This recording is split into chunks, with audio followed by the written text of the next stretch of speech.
Okay, सो बच्चों अगला सवाल जो है हमारा ये एडवांस 2020 का क्या बोलता है? देखो रिएक्शन है A to B हो रहा है, ठीक है, 1000 केल्विन पे हो रहा है, फाइन। एक टाइम था T डैश जिसपे टेम्परेचर जो है वो 1000 की जगह आप 2000 केल्विन कर दिया। मतलब कि बेसिकली सेम रिएक्शन पहले 1000 केल्विन पे किया फिर 2000 केल्विन पे किया, ये उसका सवाल है। समझ में आ रही बात? अब इस पूरे इसमें जो पार्शियल प्रेशर था ए का वो क्या किया उन्होंने? That is maintained at 1 bar. Given below is the plot of partial pressure of be with time and what is the ratio of the standard Gibbs energy of the reaction at 1000 Kelvin to that of the same reaction at 2000 Kelvin। ये उनका पूछना है आपसे, ठीक है। तो पहली बात तो इसमें ग्राफ देखने से पहले ही हम लोग एक बात समझ लें। सबसे पहले चीज ये समझ लेनी है before even going to the graph पे जाएंगे अपन, बट अपने को पहले ये समझ लेना है कि जो गिब्स एनर्जी वो आपको पूछ रहा है, standard Gibbs energy that is delta G, है ना, उसका फॉर्मूला क्या है बच्चा लोग? उसका फॉर्मूला है -RT natural log of K, correct? ये फॉर्मूला है मेरा। अच्छा, यहां पर T मतलब जो टेम्परेचर है वो, R तो कांस्टेंट ही है आपको मालूम ही है। मतलब अगर मुझे K की वैल्यू पता रहेगी तो मैं मतलब K1 K2 दोनों के केस में मुझे K1 K2 की वैल्यू मालूम रहेगी तो मैं रेशियो निकाल सकता हूं। क्वेश्चन समझ में आ गया? इजी है क्वेश्चन। अब K की वैल्यू ढूंढते हैं, तो पहले देखेंगे कि भाई उसने मेरे को K के हिसाब से कुछ दिया हुआ है क्या। उसने मेरे को टाइम के हिसाब से पार्शियल प्रेशर दिया है। क्या दिया है? टाइम के हिसाब से उसने मेरे को क्या दिया हुआ है? पार्शियल प्रेशर दिया हुआ है, राइट? अब बात को समझो, जरा बात को समझो। वो बोलता है partial pressure of B time के हिसाब से वेरी कैसा कर रहा है, उसके ऊपर जरा फोकस करना। 10, 50, 100, 115 ये रेंज में उसने मुझे पार्शियल प्रेशर ऑफ बी का प्लॉट करके दिया है graph. Can you all see that? On the X axis you have time, on the Y axis you have partial pressure of B in bar. बहुत simple, अपन इसमें logic लगाएंगे। Reaction अपने को दिया बच्चा लोग A to B, क्या देख पा रहे हैं? मतलब A रिएक्टेंट है, B प्रोडक्ट है। K का बेसिक फॉर्मूला शुरू से क्या बताया मैंने? Pressure of product upon pressure of reactant. अगर गैसियस है तो प्रेशर, अगर मेरे पास सॉल्यूशंस होते तो मैं कॉन्सेंट्रेशन बोलता। अग्रीड? A का तो 1 दिया ही है, A का 1 दिया हुआ ही है। अब मुझे क्या करना है? मुझे ग्राफ में से B का निकाल लेना है। बात समझ आई कि नहीं आई? तो शुरू में आपका 10 था, हाँ, तो जब 1000 है तो आपका 10 दिया हुआ है और फाइनल आके कहां पे सेटल हो रहा है? 100 पे। क्या ये बात भेजे में गई? शुरू कहां से हुआ बच्चा लोग? फिर से देखना, शुरू कहां से हुआ आपका? शुरू हुआ आपका यहां 10 से, और आपका फाइनल कहां पे आके रुका? ये ग्राफ कहां पे आके रुका? देखो कहां पे आके सेटल हुआ? 100 पे। क्या ये बात भेजे में गई? इसका मतलब मैं ऐसे बोल दूं कि K1 मतलब कि एट टेम्परेचर 1000, K1000 ऐसा लिख दूं, K1000 मतलब कि K एट 1000 ऐसा आप समझ लेना, ठीक है? या K1 भी बोल सकते हो फॉर केस 1। ये हो जाएगा 10/1, समझा? और K2000 जो है बच्चों वो हो जाएगा 100/1। करेक्ट बात है? बात समझ में आई? बोलो हाँ या ना। सबको समझा? ये इजी अभी, क्योंकि pressure of A is maintained at 1 bar, ऐसा उन्होंने बोल दिया। नाउ इट बिकम्स पपलू। So delta G at 1000 upon delta G at 2000, वो सब अपने को Kp और Kg का टेंशन लेना ही नहीं, केसी वाला। यहां पे सीधा फॉर्मूला लगाना है, -RT natural log of K tension और -RT natural log of K of 2000। क्या ये समझा सबको? अब क्या करनी है? वैल्यू सब्सटीट्यूट करनी है। RR क्या हो जाएगा? RR, हाँ, RR अभी रिलीज नहीं होगी, कोविड चल रहा है, तो अपन पिक्चर नहीं देखेंगे, अपन कैंसिल करेंगे, है ना? तो यहां पर हो जाएगा RR cancel, minus minus cancel. Temperature आपका है यहां पर 1000 natural log of ln cancel नहीं होगा, नेचुरल लॉग ऑफ क्या? 10 अपॉन नेचुरल लॉग ऑफ 100। अब 2.303 से अगर मैं मल्टीप्लाई करता, log टू द बेस 10 करता, ऑल दोस नॉनसेंस, वो तो समझते ही हो आप लोग, उसमें कोई करने की जरूरत ही नहीं है। तो ये हो जाएगा 2 जा, तो 1/2 इंटू 1/2 हो जाएगा। ये तो समझ रहे हो आप बात को, यानी कि 1/4 हो जाएगा आंसर, यानी कि 0.25 आपका फाइनल आंसर हो जाएगा। तो न्यूमेरिक वैल्यू में इसका आंसर आ जाएगा 0.25। क्या ये बात क्लियर हुई? क्या ये इजी क्वेश्चन था? यहां पर दो चीजों की छोटी सी ट्रिक थी। एक था बेसिक फॉर्मूला जो डेल्टा जी का फॉर्मूला है बच्चों, और दूसरा था कि ग्राफ में से आपको वैल्यू निकाल लेनी है, स्टार्टिंग वैल्यू और फाइनल वैल्यू, बस 10 और 100, बस ये आपको मेन बात समझनी थी। आई होप ये क्लियर हुई बात। बहुत बढ़िया। अगला क्वेश्चन बहुत प्यारा क्वेश्चन है बच्चों, एडवांस 2019 का न्यूमेरिकल वैल्यू वाला क्वेश्चन है, बहुत ही प्यारा क्वेश्चन। इसको जरा ध्यान से पढ़ना, ध्यान से देखना, पहले इसको समझने की जरूरत है। पहले क्वेश्चन को अच्छे से रीड करो, आपके सामने दिख रहा है स्क्रीन पे। For the following reaction equilibrium constant Kc at 298 kelvin is 1.6 into 10⁻17। आपको Kc की वैल्यू दे दी है, रिएक्शन भी दिया है कि भाई फेरस के आयॉन्स हैं, सल्फाइड के आयॉन्स हैं, फेरस सल्फाइड बना रहे हैं, रिवर्सिबल रिएक्शन है, Kc की वैल्यू दी है, ठीक है। When equal volumes of 0.06 molar ferrous and 0.2 molar sulfide are mixed, equilibrium concentration of Fe aqueous is found to be Y into 10⁻⁻17 molar। मतलब कि जब ये रिएक्शन होता है, कंप्लीट हो जाता है, कब? जब मैंने आयन का 0.06 मोलार और सल्फाइड का 0.2 मोलार सॉल्यूशन लिया हुआ है, रिएक्शन जब इक्विलिब्रियम पहुंचता है, तब आयन की जो यानी Fe की जो कॉन्सेंट्रेशन है, मोलार कॉन्सेंट्रेशन, वो है Y into 10⁻⁻17। What is the value of Y? That is their question to you. Focus करो, सिंप्लीफाई करते हैं। पहली बात, इस बात पे ध्यान दो कि ये आपको जो दिख रहा है ये 10⁻17, Kc की वैल्यू क्या है? 10⁻17 है Kc की वैल्यू, ध्यान दो। इसका ये मतलब है सिंस, तो पहले देखो, सिंस Kc की वैल्यू इज ग्रेटर देन 10⁻3, बरोबर है। इट मीन्स कि reaction will reach completion. Reaction will reach what? क्या? रिएक्शन विल रीच कंप्लीशन, बरोबर है। इसका एक्सटेंट याद है, ये स्टार्टिंग में सीखा था हमने, एक्सटेंट ऑफ रिएक्शन। ये देखो छोटी छोटी चीजों पे पकड़ेगा वो आपको, ओके। अब फंडा ये है बच्चा लोग कि आपका Fe का इनिशियल, अगर मैं कॉन्सेंट्रेशन देखूं, क्या देख रहा हूं मैं? इनिशियल कॉन्सेंट्रेशन, ठीक है, ध्यान से देखना। तो आप बोलोगे सर इसका मेरे पास 0.06 था, कितना था?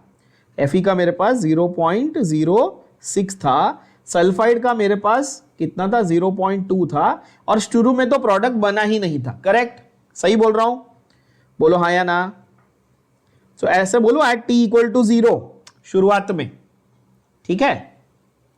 अब जब आपने मिक्सिंग कर ली, अब आपने क्या किया? आपने मिक्सिंग कर ली, तो समझो x डिसोसिएट हो गया। क्या हो गया? x जो है वो डिसोसिएट हो गया।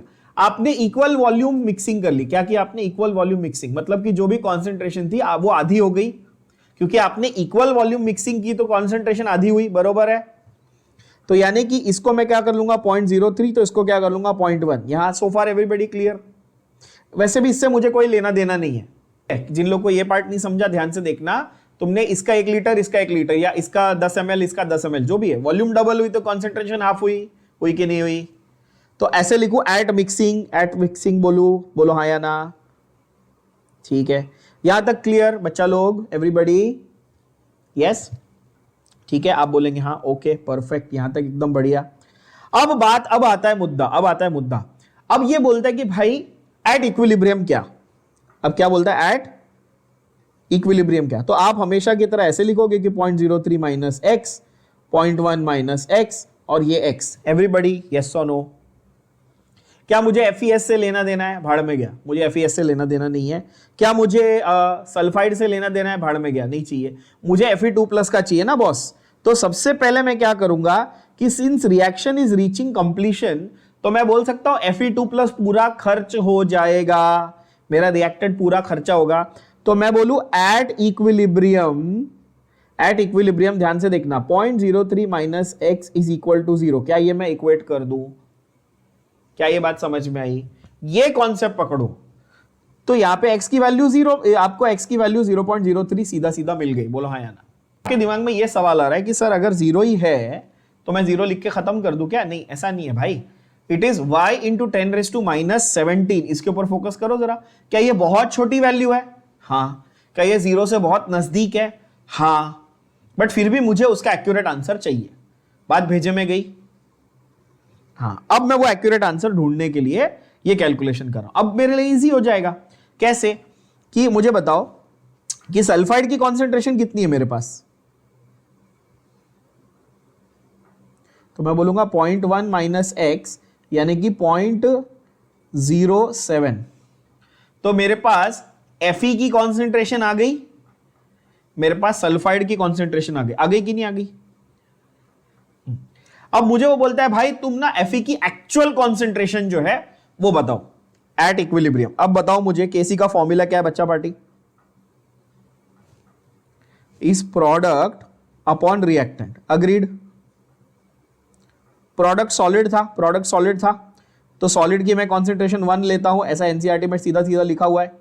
यूनिटी, प्रोडक्ट सॉलिड था। रिएक्टेंट मेरे क्या थे? एक्वस थे। Fe भी है और सल्फाइड भी है। मैं बोलूंगा Fe मुझे ढूंढना है। Fe अननोन है। Fe क्या है? अननोन है। ठीक है। कुछ बच्चे अभी भी यही सोच रहे होंगे सर Fe अननोन कैसे है? हाँ, 0.03 माइनस एक्स को ही सीधा इक्वेट कर दो ना, है ना? कुछ लोग ये सोच रहे हैं ना 0.03 माइनस एक्स को इक्वेट कर दो तो वहां पे आपके पास 2 अननोन हो जाएंगे ना बच्चा लोग। क्यों नहीं समझ रहे हो? 2 अननोन लेके नहीं सॉल्व कर पाओगे ना। करो इसको, कॉम्प्लिकेट मत करो। और सल्फाइड का कितना है बताओ? 0.07। अच्छा मुझे बताओ केसी की वैल्यू तुमको दी हुई है कि नहीं? क्वेश्चन में दी है। कितनी दी है? 1.6 into 10⁻17 is equal to 1 upon Fe2 plus into 0.07। Brilliant, आगे आंसर। Fe2 प्लस की कॉन्सेंट्रेशन निकाल लो तो ये आ जाएगा 1 अपॉन 1.6 इंटू 10⁻17 इंटू 0.07। एकदम बढ़िया। बोलो हाँ या ना? तो Fe2 प्लस की कॉन्सेंट्रेशन, अच्छा 10⁻⁻17 के टर्म्स में चाहिए थी। कैसे? क्वेश्चन में दी है ना y इंटू 10⁻⁻17। ठीक है। तो नीचे कितना आ जाएगा बच्चों? बताओ जरा फटाफट। 16 7 जा तो 1.6 इंटू 0.07 तो ये 1 अपॉन 0.112 ऐसा आ रहा है बराबर, इंटू 10⁻⁻17। और इसको आप ऐसे कर लो कि भाई 1000 अपॉन 112 इंटू 10⁻⁻17। इतना तो आप कैलकुलेशन कर ही लोगे। 1000 अपॉन 112 कितना आता है? 8.928 आता है। तो 8.93 में कर लेता हूं into 10⁻⁻17 comparing with the value given in the question. Comparing with y into 10⁻⁻17। क्या आंसर आ गया? न्यूमेरिकल वैल्यू कितनी आई? तो y इज इक्वल टू 8.93। आप अगर आंसर की चेक करोगे तो आपको गूगल पे 8.92 दिया हुआ मिलेगा, बट एक्चुअल वैल्यू 8.928 आती है। तो राउंडिंग जो है वो 8.93 आपको एग्जैक्ट वैल्यू, एक्यूरेट वैल्यू मिलती है। क्या ये बात समझ में आई? क्वेश्चन देखो, an aqueous solution of metal bromide. Metal bromide का सॉल्यूशन है MbR2, मतलब मेटल की वैलेंसी उसने इनडायरेक्टली आपको दे दी, या ऑक्सीडेशन स्टेट दे दिया +2। ठीक है। इसका 0.5 मोलार सॉल्यूशन दिया है। ओके। इसको H2S के साथ रिएक्ट कर लिया, ये भी ठीक है। And what is the minimum pH eight which MS यानी कि मेटल का सल्फाइड प्रेसिपिटेट हो जाएगा। जब ये दिया है कि KSP MS का इतना है और सैचुरेटेड H2S का कॉन्सेंट्रेशन इज 0.1 मोलार, वो भी ठीक है। K1 और K2 की वैल्यू फॉर H2S इतनी दी हुई है 10⁻⁻7 और 1.3 इंटू 10⁻30। तो बेसिकली वो आपको H प्लस की कॉन्सेंट्रेशन, pH मतलब वो H प्लस की कॉन्सेंट्रेशन पूछ रहा है eight which precipitation will happen. ये क्वेश्चन है उसका। समझो कहां से कहां पहुंचना है, जरा समझो ये बात को। हाँ बच्चों देखो क्या था क्वेश्चन नंबर 42, देखो ध्यान से, बहुत बढ़िया क्वेश्चन है, 1993 में आया ना। हाँ देखो क्या बोलता है, वो तुमको पूछ रहा है पीएच। पहले दिमाग लगाओ कि टैकल कैसे करना है, एडवांस में क्वेश्चन आता है तो कैसे टैकल करना है। पीएच ढूंढना है, इसका मतलब कि मुझे H+ की कॉन्सेंट्रेशन ढूंढनी है, बरोबर है। आप बोलोगे ठीक है, मुझे क्वेश्चन में उसने H2S के बारे में बहुत सारी इंफॉर्मेशन दी है। H2S का K दिया है, K1 दिया है, K2 दिया हुआ है। इससे मैं K1 और K2 से मैं K निकाल लूंगा। क्यों? क्योंकि दो इक्वेशन है, दोनों को मैं मल्टीप्लाई, दोनों को जब ऐड करूंगा K1 + K2 जो ऐड करूंगा तो वो पूरा एक मेरे को K दे देगा, मतलब सॉरी मल्टीप्लाई करूंगा मेरे को K दे देगा, है ना। ये K जो है ये मेरे को H+ की कॉन्सेंट्रेशन और सल्फाइड की कॉन्सेंट्रेशन देगा। क्या बात गई दिमाग में? क्या मेरा ये अननोन है क्वेश्चन, ये है मेरा, तो इनडायरेक्टली मैं ये बोलूं कि अच्छा मैं अगर सल्फाइड ढूंढ लूं तो मेरे को H+ मिल जाएगा, और H+ मिल जाएगा तो pH मिल जाएगा। तो मेरा एम क्या होना चाहिए? मेरा एम होना चाहिए सल्फाइड ढूंढने का। पहले ये दिमाग में क्लियर करो। सिंप्लीफाई करते हैं। वो बोल रहा है मैंने तुमको MS के बारे में इंफॉर्मेशन दिया है उसने MS के बारे में इंफॉर्मेशन, KSP दिया है ना, क्वेश्चन में दिया है कि नहीं दिया है? हाँ दिया है। अच्छा MS क्या, KSP क्या होता है? इंडिविजुअल आयंस का कॉन्सेंट्रेशन का मल्टीप्लीकेशन, हाँ कि ना। तो अगर मैं तुमको ये बोलूं कि इससे मैं सल्फाइड निकाल लूं तो H2S का जो भी इक्वेशन आ रहा है उसमें मैं सल्फाइड को रिप्लेस करूं तो H+ निकाल लूंगा, समझे? और H+ निकाल लूंगा तो मेरे को pH मिल जाएगा। ये मेरा एम है इस क्वेश्चन में। तो इनडायरेक्टली मेरे को एक्चुअली सल्फाइड की कॉन्सेंट्रेशन ढूंढनी है। ये बात आई थिंक दिमाग में गई होगी अभी। तो अब स्टेप बाय स्टेप फॉलो करो कि मैं कहां से कहां जा रहा हूं। देखो जेई में क्या होता है कि आपको क्वेश्चन ही पहले समझने में टाइम लगता है। पहले टैकल करो कि कहां से कहां पहुंचना है। अब आप समझ गए कि अच्छा कहां से कहां पहुंचना, आइडिया आ गया। अब देखो स्टेप बाय स्टेप जाते हैं। तुम्हारा पहले H2S था, पहले क्या था? H2S था, और इस H2S की पहले तो 2 स्टेप में डिसोसिएशन इसका हुआ। इस H2S का क्या हुआ पहले बच्चों? 2 स्टेप में डिसोसिएशन हुआ। कैसे हुआ 2 स्टेप में डिसोसिएशन? मैं ऐसे लिख देता हूं, थोड़ा सा हैंडराइटिंग खराब है। हाँ ठीक है, पहले ये हुआ कि H+ + S-, ठीक है। दूसरे केस में 2H+ + S2-, ऐसे हुआ। क्लियर है बच्चा पार्टी? है ना, ऐसा था ना। मतलब पहले वाले में उसने केवल H+ दिया और HS- दिया, ये वाला ऐसे, और सेकेंड स्टेप में उसने HS- ये। अब वो ये बोल रहा है, अब ध्यान से समझो, मैं बेसिक रूल्स लगा रहा हूं। क्या इसका K1 होगा H+ × HS- अपॉन H2S? क्या ये होगा? क्योंकि भाई रिएक्टेंट, प्रोडक्ट अपॉन रिएक्टेंट। क्या इसका जो होगा वो K2 है? कितना होगा बच्चे लोग? H+, अच्छा ये 2, मतलब मैं ये 2 नहीं लिख रहा हूं, ऑब्वियसली अंडरस्टूड है कि ये सिंगल है। ये H+ और S2- अपॉन HS-। यहां तक समझा? क्या आपको K1 और K2 की वैल्यू दी हुई है? यस, K1 और K2 की वैल्यू दी हुई है। अच्छा, टोटल डिसोसिएशन कांस्टेंट अगर मैं कहूं बच्चा लोग समझना, total dissociation constant for this reaction, अगर ये पूरे रिएक्शन का कर रहा हूं